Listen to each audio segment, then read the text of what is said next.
It was so exciting to see the line rolling out here. Nice. Hey, give me hand one of those boxes, bro. Sure. Yeah, yes, brother. Let's go back to your earliest love for music. My earliest. Can you remember? Remember what age you fell in love with music? Yeah, I can say it's okay if it's attached. Yeah, I fell in love with music.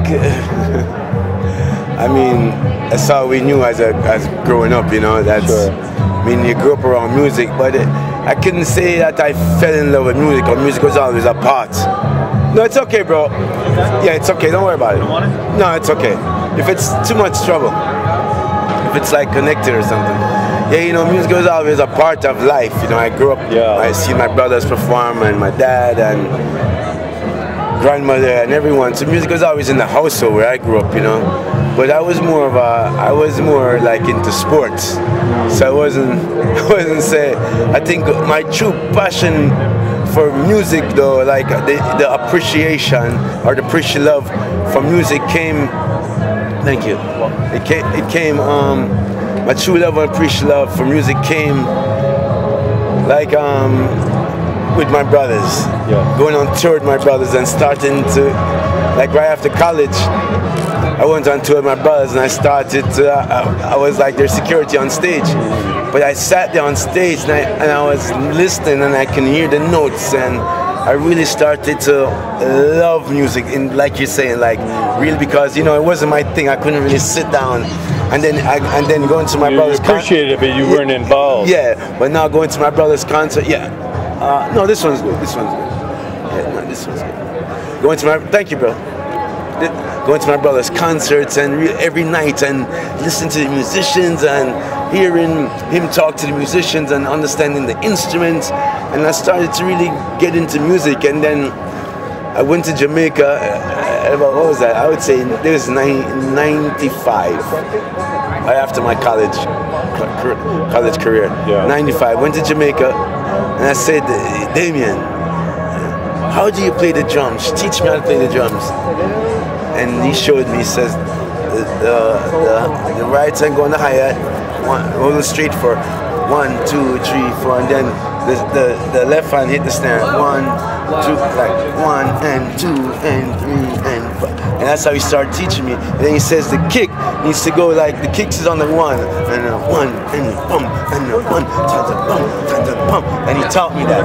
And that was my first lesson that I learned music, and ever since that day I fell in love with the drums. Well, and so I started to practice with my brother's band before he would rehearse for hours upon hours upon hours until Ziggy started to ask, who's upstairs playing? It was me. So that's what I really like you say, that type of love, yes. But obviously growing up in the household, throughout your life, music is a part. You know. Now, where are you in the family? How many were older and how many younger? Well, I'm right in the middle. Five before me and 5 after. So I'm right smack center, you know? Yeah, man.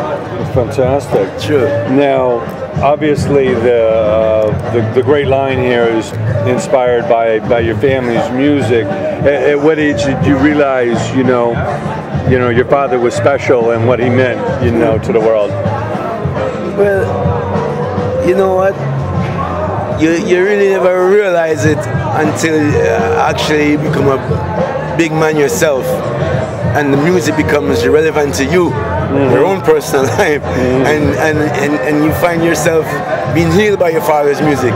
You find yourself, that's like when you're sad, the music picks you up. You find yourself like going to the music as your relief, as your, you know, as a somewhere to escape, you know, somewhere to take you away. I find and that's when you really start to understand where the people that really wasn't born from Bob but are still connected to Bob through the music and that energy and that inspiration. So that's when when it really resonates with yourself.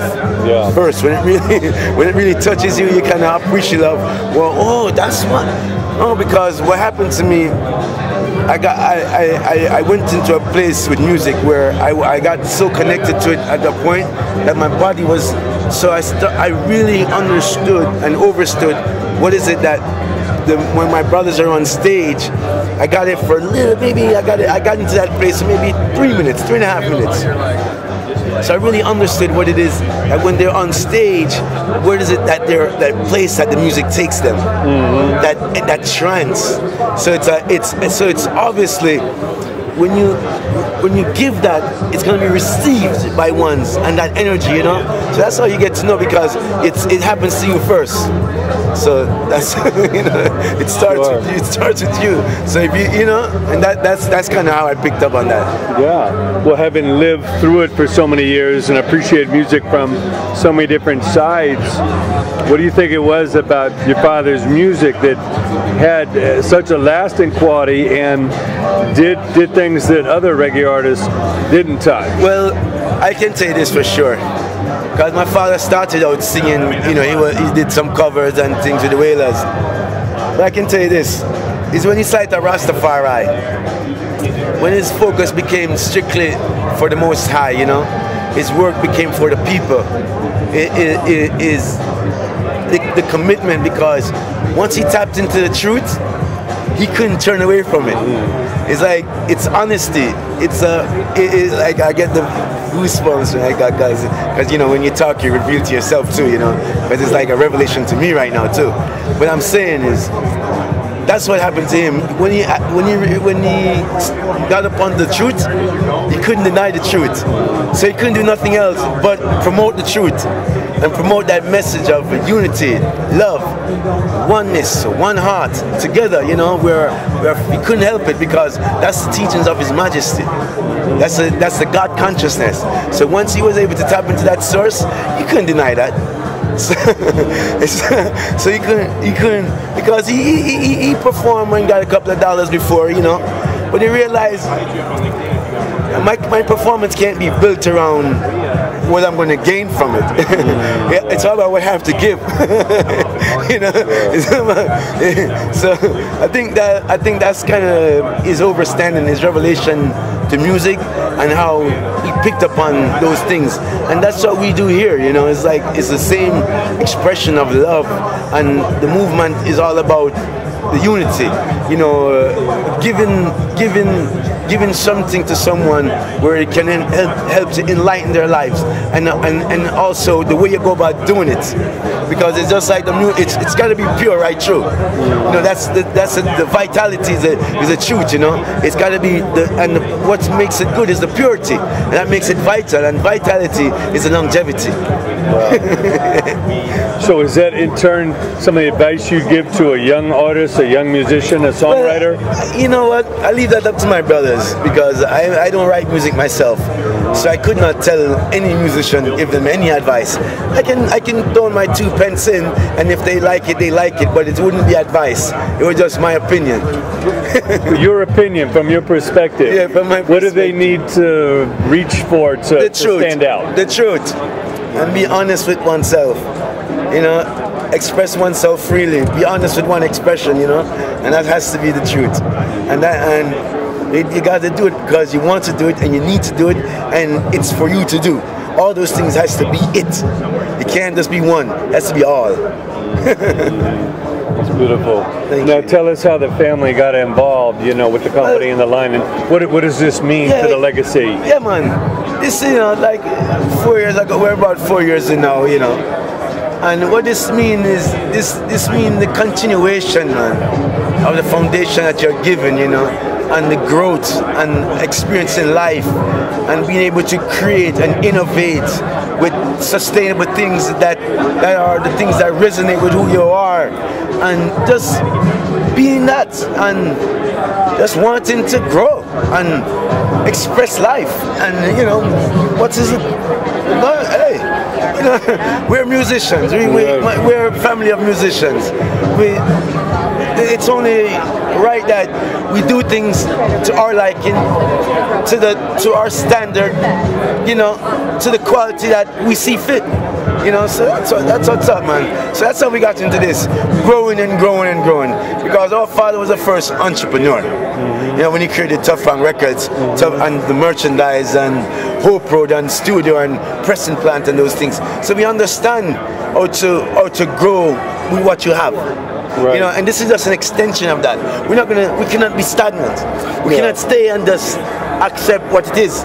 We have to do things that we can benefit, not just ourselves, but others, you know.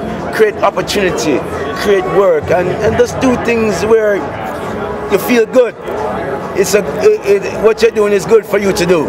It's good inside. Your heart is good, you feel good, and you're doing things in a responsible way, you know. So that's what this House of Marley is about. So the music is finite, but the ideas can live on forever through everyone's music. Absolutely. Yeah, it's like it's an extension of that. You know. I mean, we have taken the word, become flesh. Word materialize. So that's what it's our interpretation of our life being expressed through the House of Marley. Yes. And what can you tell us? Anything else? Any of your brothers or sisters, anything in the family that we can look forward to in the future? Absolutely. Stephen is getting ready to release his album now. You know, Ziggy's working on his album, also getting ready to release his album. Damon has some music on the street.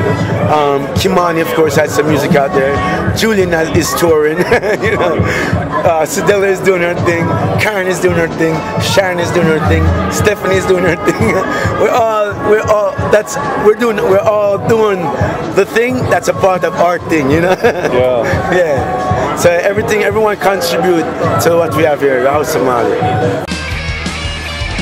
Yeah, this is Rohan Marley, and you're with INDIEPOWER, because the power is within you, because you're the individual that the power dwells within. INDIEPOWER, Rastafari, His Majesty.